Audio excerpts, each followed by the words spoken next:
እሱ እያሉ በእኔ ማስተማር አያምረው። አባቴ አንተ ንገረን። ለዓይናችን ቅርብ ቅንድባችን ነው። የሩቁን ሲያይ የቅርባችንን ቅንድባችንን አያይም። እንዴት? እኔ ማገዶ ከፈጀው አንተ ነዳጅ ትበላለህ ማለት ነው። የጽናት አባት ከክፍለ ሀገር ወደ ቤት መጡ። ጽናት ለመጀመሪያ ጊዜ በደስታ አባቷን አስተናገደች። ከዚህ በፊት አባቷ ሲመጡ እንግዲህ ተማሪ ሆና ስለነበረ ከሱ የተለየችው እማራለሁ በማለትም አባቷን ስትዋሽ ስለነበረ እሱ በመጣ ቁጥር ትሸማቀቅ ነበረ። አሁን ላይ ግን ሁሉንም ነገር አባቷ ስላወቀ በነፃነት በቤቷ ውስጥ አባቷን አስተናገደች። ሰላም ሰላም! የተወደዳችሁና የተከበራችሁ ውድ የቻናሌ ቤተሰቦች እንደምን አላችሁ? በያላችሁበት ሰላምና ፍቅር ጤና ይብዛላችሁ። እንደው ለዚህ ቻናል አዲስ ከሆናችሁ ሰብስክራይብ በማድረግ እንዲሁም ላይክ እና ሼር በማድረግ ሀሳብ አስተያየታችሁን ኮሜንት ላይ አስቀምጡልኝ። እነሆ ዛሬም በድጋሚ ተመልሼ መጥቻለሁ። ዛሬ ስመጣ ጽናት ክፍል 71ን ይዤላችሁ መጥቻለሁ። እስከ መጨረሻው አብራችሁኝ ሁኑ። ክፍል 71 ምን ይመስላል? እነሆ ዛሬ ይዤላችሁ መጥቻለሁ። ተከታተሉኝ። ታዲያ ጽናት ለመጀመሪያ ጊዜ በነፃነት አባቷን ሳትሸማቀቅ በቤቷ አስተናገደች። እስከ ዛሬ አባቷ ጽናት ተማሪ መሆኗን እንጂ እዚህ ቤት ሰራተኛ ሆና መኖሯን የሚያውቁ ነገር አልነበረም። እሷም አባቷ በደወለ ቁጥር ሰራተኝነቷን ሳይሆን ተማሪነቷን ነበረ ስታሳውቅ የነበረው። ታዲያ አባቷ ሲመጣም ትምህርት ቤት ሂጂ ሲሏትም እሺ በማለት ቦርሳዋን ይዛ ዩኒፎርሟን ለብሳ ወጥታ ውጪ ላይ አርፍዳ ትመለስ ነበረ። ይህን የምታደርገው አባቷ እንዳይቆጡ ወይም ደግሞ እንዳያዝኑባት ነበር።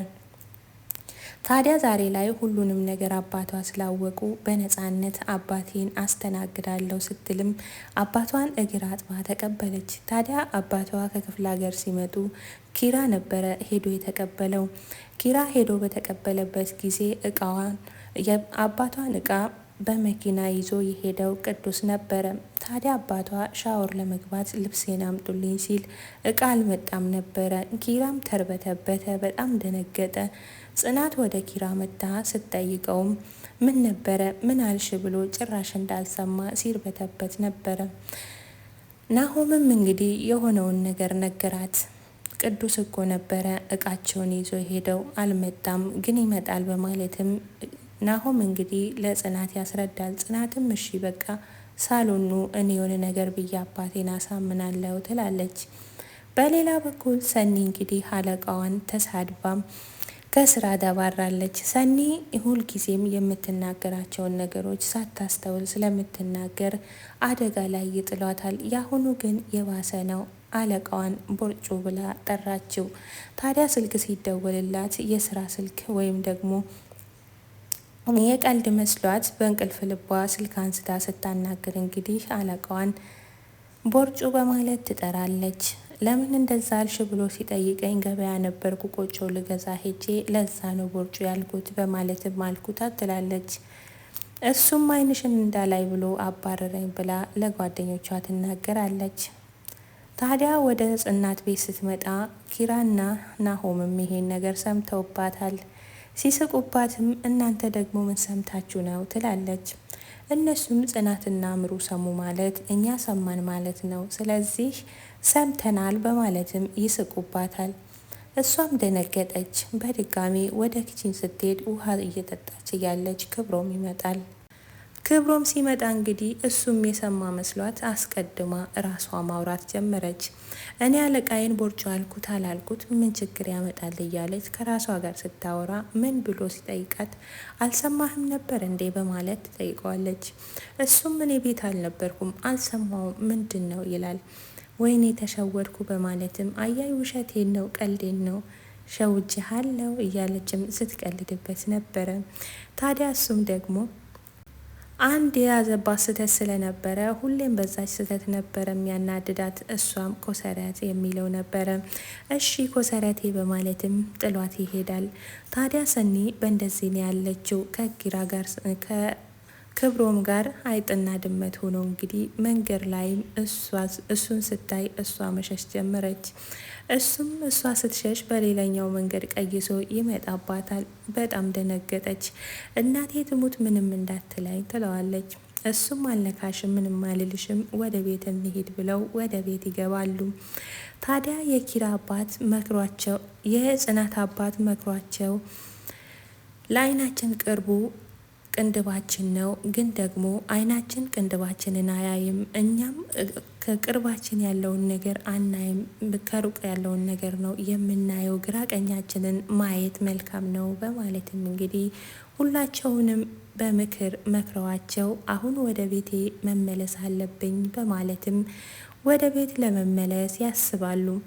ታዲያ ጽናት አባቴ ዛሬን ብቻ እደር በማለትም ትለምናለች። እንዴ ዛሬ እያልሽ አሳደርሽኝ፣ ሳምንት ሊሞላኝ ነው በማለትም እንግዲህ የጽናት አባት መሄድ አለብኝ ብለው ይወስናሉ። ኪራም ደግሞ እንዴ ጋሼ ለምን ይሄዳሉ በማለትም እንዳይሄዱ ይነግራቸዋል። ጽናትና አባቷ እንግዲህ ልጄ እያለ ጽናትም አባቴ እያለች እንግዲህ ሲሞጋገሱ ኪራ አስቀናችሁኝ እኮ በማለትም ይላል። ሰኒና ክብሮም በድጋሜ ተገናኙ። ክብሮም ወደ ሰኒ ቤት አመራ። በር ሲያንኳኳ ሰኒም በሩን ከፈተች። ስታየው ምን ፈልገ መጣ ትለዋለች። እሱም ወረቀት ነበረ ጠረጴዛ ላይ ገብቼ ልውሰድ ይላታል። እሷ አይሆንም ምን ያመጣልሃለው እንዳትገባ ትለዋለች። ወደ ሳሎን መታ ወረቀቱን ስትፈልግም ወረቀቱን አላገኘችም። እሱም ወረቀቱን ለመፈለግ ጎንበስ ቀና ሲል ወረቀቱን አላገኘም። በእናቴ ምልልሃለው ምንም እንዳታደርግ ትለዋለች። ታዲያ ሰኒና ክብሮም እንደዚህ የተጠማመዱበት ምክንያት ምንድን ነው? መጨረሻቸውስ ምን ሊሆን ነው? ሰኒ እጅግ በጣም አጥብቃ ትፈራዋለች። እሱ ደግሞ ሆን ብሎ ይከታተላታል። እሷ ቤትም በተደጋጋሚ ይመጣል። ታዲያ በታመመችበት ሰዓት ምግብ ለራሱ እየሰራ እቤቷ ድረስ ያመጣላት ነበረ። ምግቡን ሲያመጣ ግን እኔ ሳልሆን ጽናት ነች የሰራችው በማለትም ይሸውዳት ነበረ። እሷም በጣም ይጣፍጣል በማለትም ትበላለች። ታዲያ አንዳንዴ ሲናደድባት እሺ ኮሰረቴ በማለትም እያናደዳት ይሄዳል። የጽናትና የኪራ ጉዳይ በስተመጨረሻም ደስታ ይታይባቸዋል። ምክንያቱም ከሀዘን በኋላ ተረጋግቶ ኪራም በቅዱስ ምክንያት ከሞት ተርፎ አሁን ላይ ከጽናት ጋር ደስ የሚል ጊዜ እያሳለፉ ይገኛሉ። ታዲያ አሁን ከዚህ ቀጥሎ የቀደመው ሰርጋቸውን ለመደገስ ያስባሉ። እሱን ደግሞ በሚቀጥለው ክፍል ይዤላችሁ የምመጣ ይሆናል። እስከዛውን ግን ለዛሬ ይዤላችሁ የመጣሁት ይህን ይመስል ነበረ። ኪራ እንግዲህ በፊት ከነበረበት ስሜት ወጥቶ አሁን ላይ ደስ በሚል ሁኔታ ከጽናት ጋር በጣም ጥሩ ጊዜ እያሳለፉ ይገኛሉ። ታዲያ ቅዱስ ቡና አልጠጣሁም ይላል። ቡና አስፈላልሃለሁ በማለትም ኪራ ከሳሎን ወደ ኩሽና ይሄዳል። ቅዱስ ታዲያ ናሆምን አሁን እነሱ ቡና ከሚያፈሉልኝ እኔ ከቡና ቤት ቡና ባዝ ቡናው ይመጣልኛል የነሱ ቡና ሳይፈላ ይላል። እንዴት ሲለው ናሆም እንግዲህ አሁን እነሱ ኩሽና ውስጥ አይናቸውን ሲተያዩ ቡናው ሰዓት ይፈጃል፣ ስለዚህ እኔ ባዝ ቀድሞ ይመጣልኛል እያለ ሲቀልድባቸውም ነበረ። ታዲያ ከብዙ ሀዘን በኋላ አሁን ላይ ቤቱ ደስታ ተመልሷል። ኪራም በጣም ደስተኛ ሆኗል። ምሩና ናሆምም እንደዛው በነሱ ደስታ እየተደሰቱ ይገኛሉ። ታዲያ በስተ መጨረሻ ደግሞ ሰኒና ክብሮም ምን ይሆን የሚሆኑት? መጨረሻቸውስ ምን ይሆን የሚለውን እንግዲህ በሚቀጥለው ክፍል ይዤላችሁ እመጣለሁ። በተገናኙ አጋጣሚ በጣም ይነቋቁራሉ። ታዲያ እልህ የተጋባው ነገር ወደ ፍቅር እንዳይቀየር ያሳስባል። ቢሆንም ደግሞ መልካም እድል እንላቸዋለን። ታዲያ ውድና የተከበራችሁ የቻናሌ ቤተሰቦች ሁልጊዜም ወዳችሁና ፈቅዳችሁ ስለምትከታተሉኝ እጅግ በጣም ከልብ አመሰግናለሁ። የዛሬ ቪዲዮ ላይክ እያደረጋችሁ ሼር እና ሀሳብ አስተያየታችሁን ኮሜንት ላይ እያስቀመጣችሁልኝ ስለተከታተላችሁኝ እጅግ በጣም ከልብ አመሰግናለሁ። ቀጣዩን ክፍል ይዤላችሁ እስከምመጣ በያላችሁበት ሰላም ፍቅርና ደስታ ይብዛላችሁ እያልኩኝ ለዛሬ ይዤላችሁ የመጣሁት ይህን ይመስል ነበረ።